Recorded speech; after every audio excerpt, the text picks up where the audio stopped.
রান্নার gas, petrol, diesel, জীবনদায়ী ওষুধের মূল্য বৃদ্ধি এবং মোদী সরকারের ওয়াকফ আইনের বিরুদ্ধে বৃহস্পতিবার কমলপুরের হালাহালিতে সিপিআইএম কমিটির উদ্যোগে অনুষ্ঠিত হয় এক মিছিল এবং পথসভা।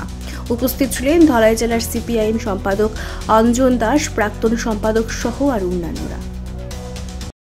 আজ কেন্দ্রীয় সরকারের মূল্য বৃদ্ধিতে গোটা দেশে যে নাবিশ্বাস উঠতে শুরু করেছে, তার মধ্যে রান্নার গ্যাস, পেট্রোল, ডিজেলের দাম বৃদ্ধি, এরই সঙ্গে গোটা দেশে যেটা সবচেয়ে বেশি প্রতিক্রিয়া, দেশের সংবিধানের ধর্মনিরপেক্ষতার কাঠামোকে যেটা আঘাত করছে ওয়াকফ আইন, এর বিরুদ্ধে আলহালি বাজারে সিপিআইএমের উদ্যোগে এক প্রতিবাদ মিছিল সংগঠিত হয়েছে। এই প্রতিবাদ মিছিল শেষে আমরা সভা সংগঠিত করব।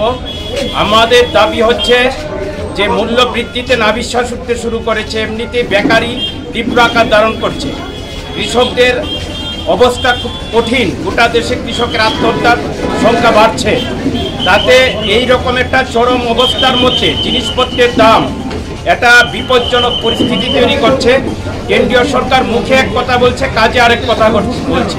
কেন্দ্র রাজ্য সরকারের এই জনবিরোধী নীতির প্রতিবাদে মানুষ সোচ্চার হচ্ছেন, এগিয়ে আসছেন। এটা দিনের পর দিন প্রসারিত হবে।